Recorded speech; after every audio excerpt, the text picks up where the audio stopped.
Bueno, con Quique nos encontramos en un casamiento de un amigo en común que los dos queremos mucho y a partir de ahí, bueno, se generó buena onda y bueno, y ahora estoy acá muy contenta y muy agradecida. No, nosotros estamos también muy contentos y agradecidos. Nosotros tenemos un segmento, bueno, esto es una radio de trabajadores, ¿no? Estamos en el sindicato, un sindicato que la madrina de este sindicato fue Eva Perón, se fundó en 1951. Está abierta la lista de candidatas a madrinaje, o sea, por parte nuestra sería genial. Y tenemos un segmento que se llama ¿A vos quién te juna? O sea, lo hacemos con todos los invitados. ¿Por qué? Porque... Y con toda la onda. Y con todo, obvio. Más allá de las preguntas que uno une nosotros podríamos googlear, Gabriela Esteves, y hay mucha información, incluso cosas recientes. Sí. Una nota que se dijo tal cual tu predicción, de La Voz del Interior, que hizo una nota que hizo La Voz del Interior o Infobae, no me acuerdo, previo a las elecciones de Córdoba, y bueno, se dio el análisis tuyo, ¿no? Que el gran triunfo del peronismo, matemáticamente quedó demostrado que los votos del kirchnerismo fueron al peronismo de Córdoba. Sí.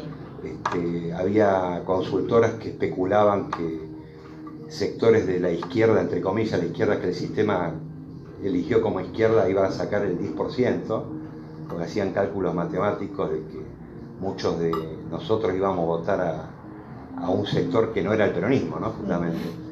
Y se dio tu predicción, pero nos interesa porque hay muchos temas para hablar de la realidad, pero también queríamos conocer cosas de la Gaby, ¿no? De la Gaby, cómo llegaste a la política, cómo fue lo que vos quieras, tu infancia, tu juventud, cómo se te despertó. Sabemos que has estado fuera del país también, sí. Y te ha tocado militar también. Exiliadas económicas. Es una exiliada económica, claro. Mira, yo vengo de una familia de laburantes. Primero mis abuelos son por parte de padre inmigrantes españoles, por parte de madre migrantes internos de Corrientes. Así que una familia de laburantes humildes, obreros. Mi abuela, por parte de mi mamá, era costurera, y mi abuelo obrero, y mi otro abuelo inmigrante también obrero, que trabajó en la Fundación Eva Perón.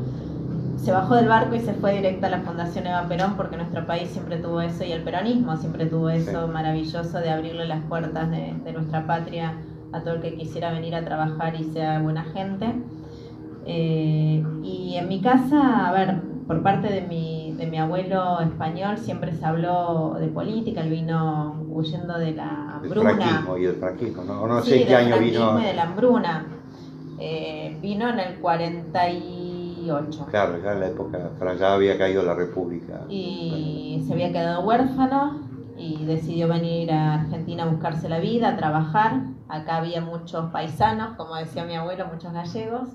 Y él hablaba mucho de política y leía mucho. Él había hecho hasta 5º grado, pero era una persona muy culta porque le interesaba mucho leer y superarse. Y eso se fue contagiando en mi familia. Mis abuelos también, que venían de Corrientes, habían venido también huyendo un poco del hambre. Corrientes siempre fue una provincia muy, muy pobre y mis abuelos querían darle una vida mejor a sus hijos. Mi mamá nació en Corrientes y mi abuela, que era muy jovencita, la tuvo a los 16 años. Quiso darle una vida mejor que la que habían tenido ellos, que habían sido pescadores en la isla, como le llamaban allá. Y bueno, a partir de eso se generó una conciencia de clase en mi familia, porque al venir de lucharle y de trabajadores, siempre se habló mucho de política, de lo que había significado el peronismo en la historia de este país, de las oportunidades que le había dado a mucha gente que venía del interior o de otros países huyendo del hambre. Y mi papá y mi mamá, que mi papá también siempre ha sido obrero y mi mamá es docente, siempre nos hablaron mucho de esto, siempre nos hablaron mucho de la historia fundamentalmente, y siempre tuvieron mucho compromiso social. Y la verdad que a mí todo eso me fue haciendo mella, ¿no? Uno es un poco como lo crían y lo que ve de sus padres y de sus abuelos. Y yo empecé como a militar de alguna manera en la Iglesia de Cristo Obrero, en el conurbano bonaerense. Bueno, Cristo Obrero era la línea de los curas de Opción por los Pobres. Sí. Y ahí hice 2 años de lo que se llamaba perseverancia, que era después de tomar la comunión, hacías trabajo social en el barrio. Nuestro cura del barrio... Cosa que hemos tenido muchos invitados, muchos que vienen de tu generación, y algunos un poco más grandes, que vienen de una militancia cristiana, así, sí. Sectores... Bueno, mi mamá era docente en ese barrio donde yo iba a la iglesia, y bueno, y ahí trabajábamos con los vecinos, y más que hablar de... Mirá cómo habrá sido que cuando nosotros tomamos la comunión, la tomamos de guardapolvo, Claro, no con vestido ni nada de eso, y no había para el vestido. No nos hizo confesar el cura. Anotamos en un papelito lo que consideramos que eran pecados y los prendió a fuego. Él dijo, yo no soy Dios. Ustedes, si quieren que les llegue algo a Dios, lo tiran ahí en el fuego y de ahí con el humo les llega.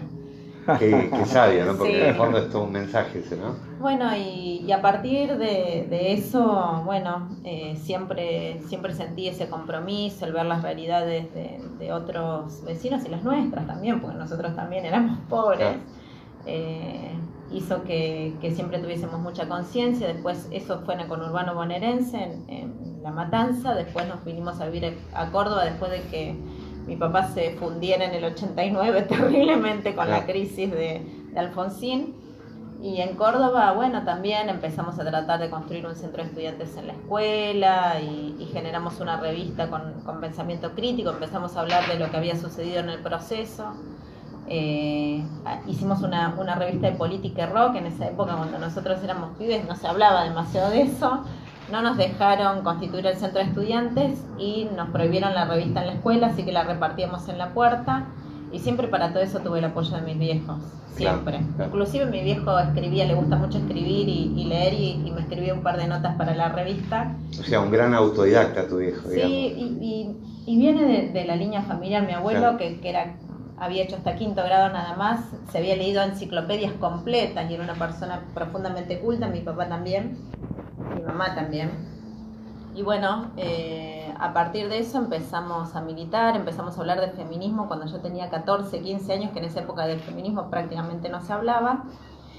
Y luego me vine a Córdoba a estudiar en la universidad. Era la época de los 90, donde nadie creía en la política, donde el peronismo era neoliberal. No sé, si por ahí pienso en las otras opciones que había y a lo mejor... Sí, aparte es una década que paradójicamente no existió el antiperonismo, porque no tenía sentido. No tenía sentido el antiperonismo, porque el peronismo expresaba... Era como hacer una vacuna contra algo que no existe, digamos. Bueno, ¿no? Entonces, tampoco... Quiero decir, tampoco ayudaba mucho el contexto latinoamericano en la década de 90. No, el contexto mundial. El contexto no ayudaba. No, Cristina... Claro, no existía Yo todavía Chávez, le rescato o estaba muy mucho solo. Que siempre nos hace recordar ese tipo de cosas, ¿no? Sí, porque te muestran la política, los problemas locales como que son problemas de los argentinos, ¿viste? ¿Viste? En Chile anda bien, Chile, ¿viste? Donde tenés dos clases. Perú anda, todo el mundo, menos la Argentina, ¿viste? Que es un problema nuestro. Y Cristina siempre marcó eso, el consenso de Washington, cómo cambian todas las paradojas, ¿no? Y cómo la geopolítica incide en la política nacional siempre. Claro, ¿no? claro. Bueno, después me vine a estudiar en la universidad, estuve de voluntaria en hospitales y todo eso. En esa época el PAMI era un desastre y había muchos viejos abandonados en los hospitales y habíamos armado un grupo que íbamos y dábamos una mano. Y después vino el hecatombe, digamos. Vino el 2001, mis viejos volvieron a fundirse, mi abuelo tenía cáncer y la verdad que PAMI no le cubría absolutamente nada, y como era español fuimos a la embajada, mi papá desesperado, hijo único aparte. Fuimos a la embajada, se había quedado sin laburo, habíamos perdido la casa porque no podíamos pagar la hipoteca. Y bueno, y el consulado nos ofreció repatriarnos, me ofreció una beca para terminar a mí la carrera allá, y a mi abuelo jubilarlo en España y atenderlo en todas sus necesidades de salud, y a mi viejo darle la posibilidad de un trabajo. ¿En qué periodo estuviste en España? Y estuve desde finales del 2001, principios del 2002 me fui yo, mi papá y mi mamá se fueron unos meses antes, hasta el 2005 que volví. Claro. En el medio viajé varias veces, pero recuerdo que cuando empecé a escucharlo, hubo como dos cosas que a mí me desesperaron por volver. Uno, cuando vi a Néstor en su visita al Papa, que se negó a besarle el anillo, esa irreverencia fue como algo... Y aparte yo siempre estaba tratando de enterarme qué era lo que pasaba en Argentina, porque uno se va siempre pensando en volver, no te vas porque querés, te vas porque no tenés posibilidades, que es lo que está pasando otra vez ahora, ¿no? Te vas porque no tenés para comer, porque tu familia no tiene posibilidades de mirar para adelante. Yo me pongo en el lugar de mi papá en ese momento, yo ahora que soy madre, y pienso que como padre tenés la responsabilidad siempre de pensar en que tus hijos pueden tener un futuro, y en ese momento Argentina no te ofrecía un futuro para tus hijos. Bueno, sí, el mundo en general, ¿no? Está ofreciendo pocas. Vos estuviste en España, también en España te está sufriendo un problema de que la juventud se les va. ¿sí? Y son los primeros golpeados, ¿no? La desocupación entre los jóvenes creo que está en el 30% sí, en España. La desocupación en los jóvenes está muy por encima del promedio y tiene que ver también con estos procesos expulsivos en términos económicos que se están dando. ¿Te tocó ver en el tiempo que estuviste en España esa gestación popular que empezó a surgir, que hoy se manifiesta en lo que después fue el 15M y en lo que se transformó en Podemos hoy en España, que fue la que rompió con ese bipartidismo, ¿no? Mira, yo militaba en ese momento en lo que era el PSOE, Ajá. que era oposición al PP, sí. Y había un grupo muy interesante de jóvenes que muchos militábamos la causa de los inmigrantes, estábamos en contra de la ley de extranjería, pero también militábamos todo lo que tenía que ver con defensa del medio ambiente y también con el modelo económico y social. Claro. Y había en todo ese grupo de jóvenes que militábamos dentro del PSOE, muchos de ellos hoy están en Podemos y son amigos míos y siguen, que también se vieron decepcionados por el PSOE, porque el PSOE se derechizó en algún momento también, ¿no? Rodríguez Zapatero cometió enormes errores que llevaron a la situación de que después ganara de vuelta el PP y que además se sumaran a un proyecto absolutamente neoliberal que estaba empezando también a penetrar en toda Europa.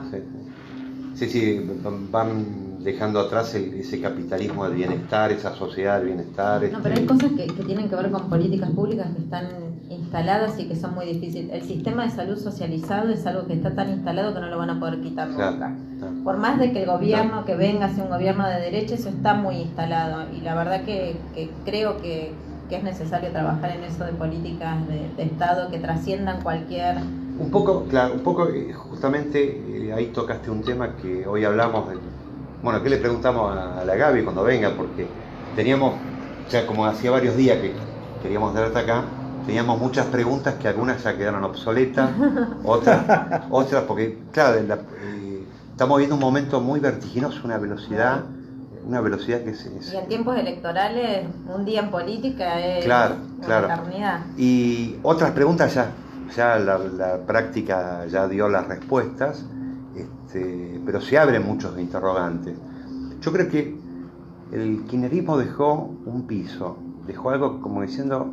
Un piso de dignidad. Claro, o sea, por debajo de esto, yo creo que no importa después si hay gente que vote o no vote al kirchnerismo, pero en la conciencia de la gente quedó un piso de decir, hasta acá llegamos, ¿viste? Menos de esto, no te metas con esto porque ya vamos a entrar en problemas. ¿Puede ser una cosa así? Sí, a ver, lo demostró la gente en la calle con el 2x1, por ejemplo, en términos de las políticas de derechos humanos. Y creo que lo mismo pasa con la asignación universal por hijo y lo mismo pasó con la reforma previsional. Claro. Se metieron igual, pero la gente salió a la calle y la peleó y lo va a seguir peleando y de hecho es lo que les va a llevar a perder las elecciones, haberse metido con cosas que no se tienen que meter, que son los viejos. La sociedad argentina ya no está dispuesta a volver a ese 2001 donde los viejos en la calle lloraban porque se morían de hambre. No queremos eso, no estamos dispuestos a eso. Está volviendo a ocurrir, pero también hay otro sistema de contención social y otra conciencia social que hace que eso no lo querramos más. Ahora, Gaby, ¿cómo hacemos? Evidentemente estamos en una situación sumamente difícil y complicada. Creo sí que todos somos conscientes de que ahora sí que la desocupación, la inflación, etcétera, etcétera. El tema sería, o la pregunta que tengo para hacerte es, primero, ¿cómo hacemos para que constitucionalmente, legalmente, no puede haber un presidente que diga, no voy a un candidato, cuando hay en lugares, lo comentábamos con varios compañeros acá, cuando hay en varios lugares de Europa un candidato dice eso y terminas preso o inhabilitado por lo menos para los cargos, porque no podés decir una cosa y hacer otra. Eso por un lado, ¿no? Y por el otro me parece que se van a enfrentar, o nos vamos a enfrentar todos quienes estamos en el campo popular, con ciertas urgencias de la gente. Hoy estábamos viendo, ¿no? Mira lo que es el boleto en Córdoba, se va a 28 pesos. Es decir, esto impacta en el bolsillo del trabajador y del desocupado directamente. ¿Qué podemos hacer a partir de diciembre para tomar algunas medidas que nos permitan más o menos sanar este tejido social que está totalmente hecho bolsa?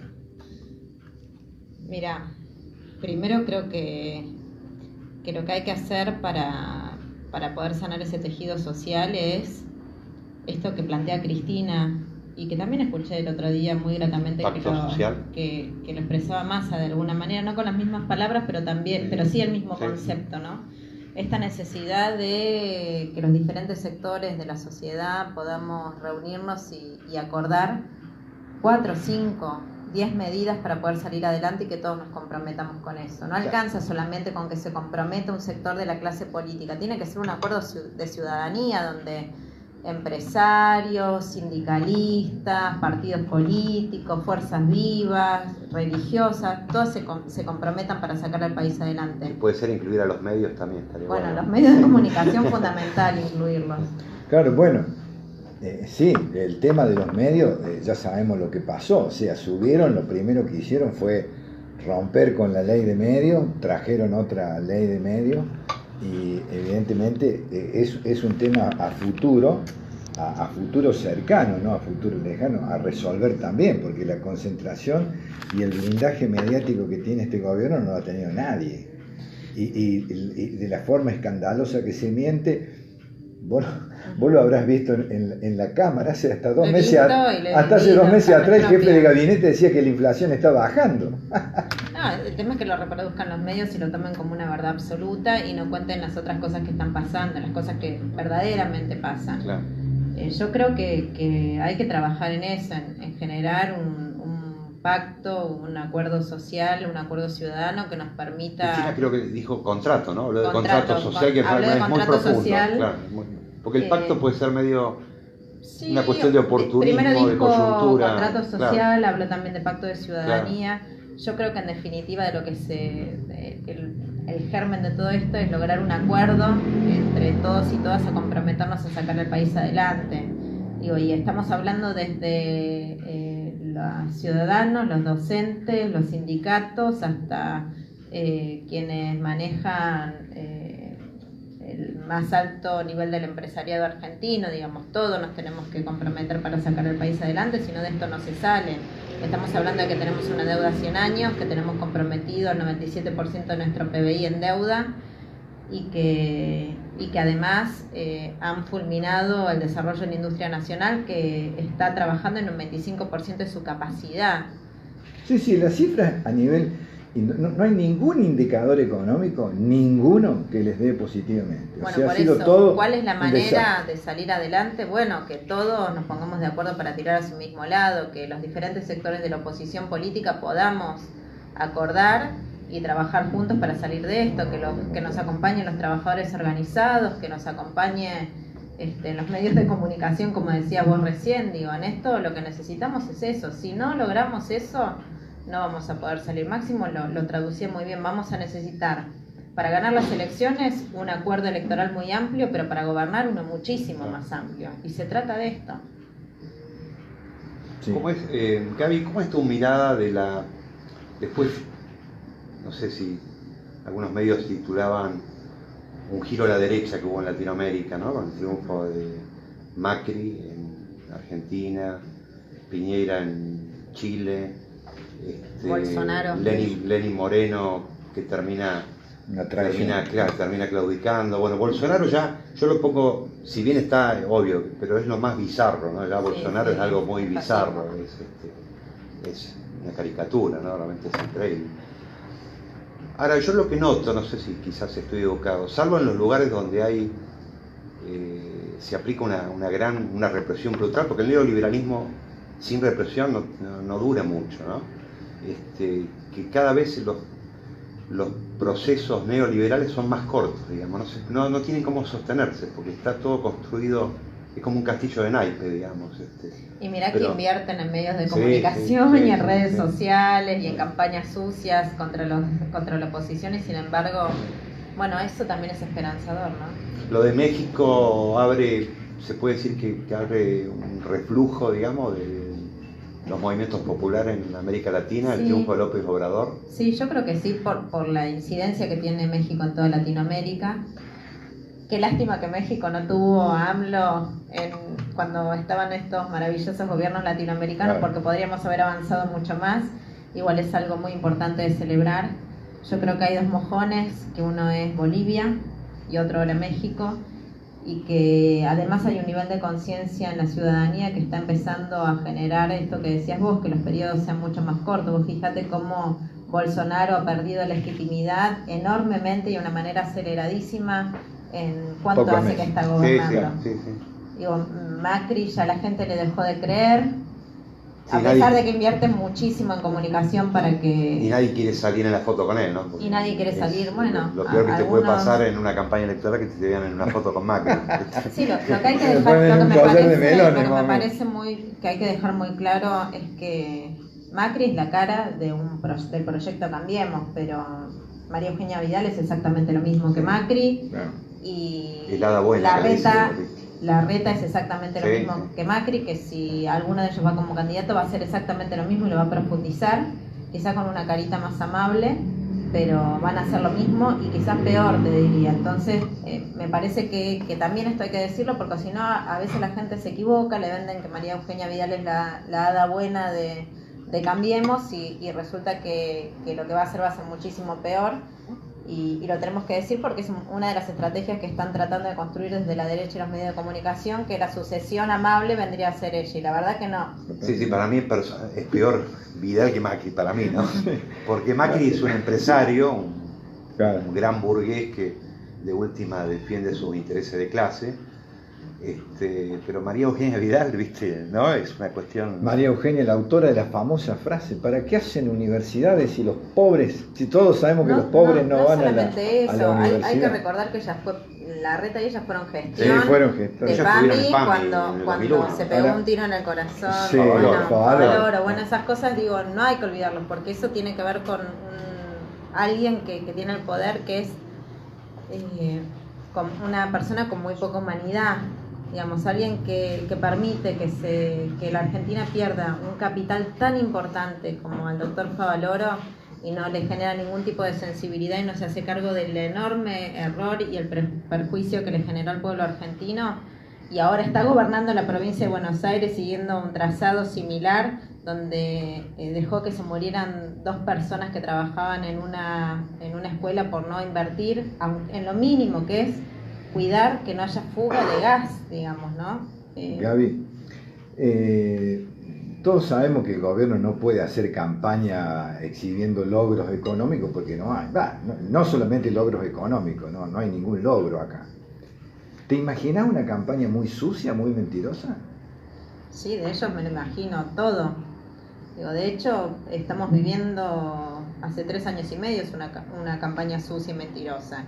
Y hemos visto cómo trabajan de manera articulada con el Poder Judicial, con los servicios de inteligencia y con los medios de comunicación.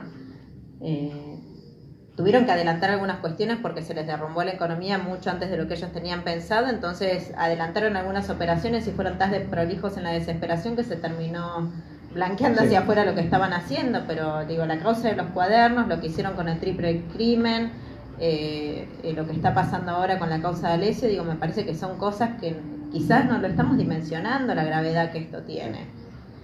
Sí, ese me parece, acabas de tocar un tema que es bastante sensible a todo el mundo, que es la cuestión judicial. De los 3 poderes del Estado, la justicia es la que más descrédito tiene. Sí.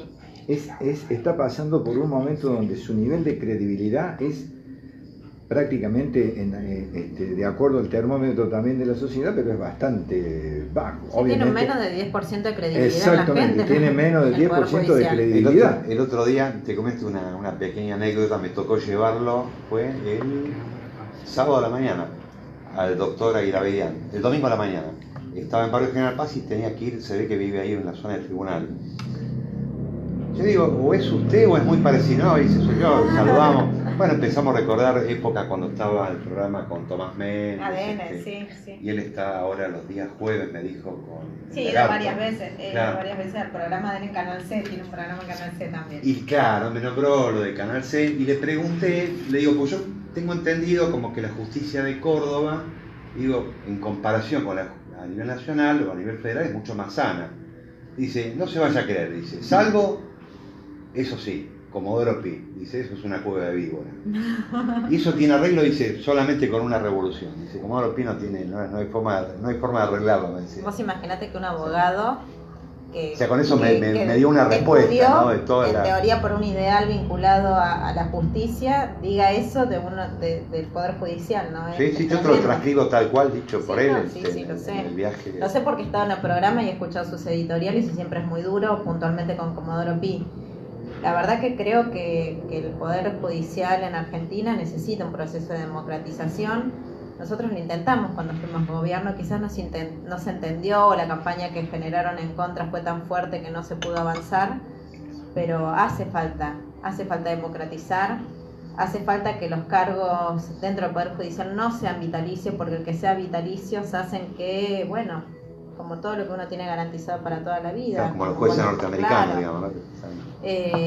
Creo que es necesario además que haya tribunales específicos para cada una de las temáticas, que eso ahora no existe, y también que sientan que tienen que rendir cuentas a la sociedad de alguna manera, ¿no? El tener que someterte al juicio de la sociedad también, y para que te voten para poder ser parte de ese poder, hace también que te esfuerces un poco más y no te creas que sos el capo que maneja todo, porque terminan siendo estructuras mafiosas, claro. Las estructuras judiciales, porque como son vitalicias, que puedan someterse al juicio de la sociedad, y que la sociedad, cuando ve que hay un juez, una jueza, un fiscal o lo que fuese, que no cumple con lo que debe cumplir, que es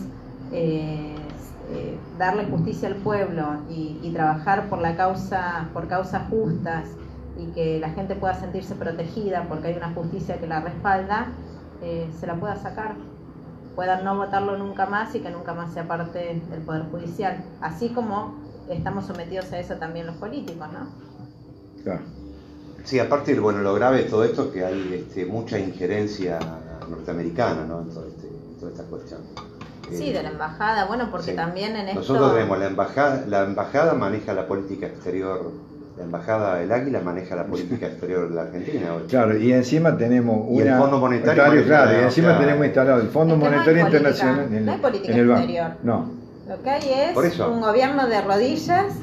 Claro, que ha perdido la capacidad de soberanía. Sí teníamos política exterior, teníamos la UNASUR, que era un ámbito de la política exterior, sí, donde se definía en términos regionales. Cristina es una estadista que tiene una visión internacional de las cosas, que obviamente le permitía tener una visión de toda la problemática latinoamericana y mundial, algo que este señor no tiene. Yo me acuerdo cuando fue idea de lo que cuando fue la crisis con los hold down, después de todas las renegociaciones que quedó. Fondos buitres. Los fondos buitres, no, eso lo iba a decir, obvio, para mí son fondos buitres, pero yo lo digo como lo dijo Cristina, que después aclaró que eran los fondos buitres.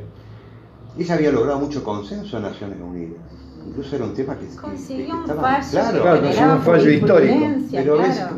Yo cuando escuchaba, no, ahora estamos conectados con el mundo, pero yo el apoyo que tuvo Cristina cuando se planteó esos temas en Naciones Unidas fue unánime prácticamente. Y aparte no solamente es el fallo que se consiguió, claro, que tenía que ver con la forma voraz en que los fondos buitres oprimían a los pueblos.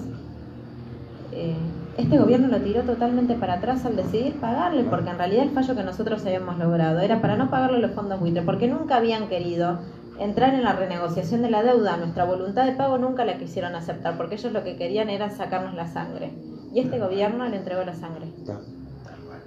Sí, y además dio para atrás un fallo que servía para muchos otros países que estaban en una situación similar. Porque bueno, el sentido común que se va formando, el sentido común, los medios ayudan a formar cierto sentido común, ¿no? Que viene de la clase dominante, decía, bueno, si nos prestaron plata hay que devolverla, pero el tema es que los buitres nunca nos prestaron dinero. No. Ellos se dedican a eso, Compraron a comprar. bonos de deuda. Claro, compran deuda en default, deuda basura, por un pancho y una coca compran una deuda y después te la litigan con algún juez.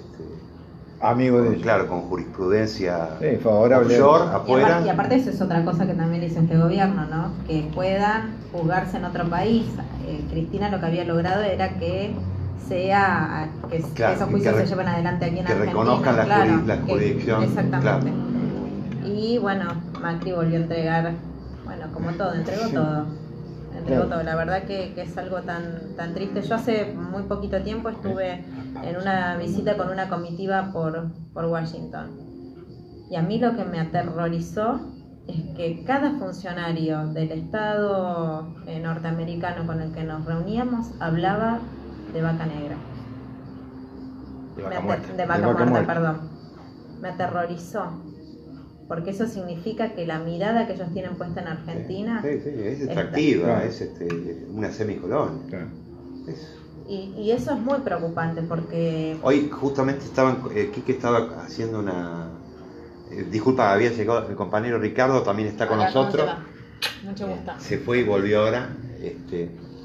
Había hecho una lectura, me decía, que sacaste del diario que la industria textil era uno de los sectores más golpeados. Sí. Hemos vuelto...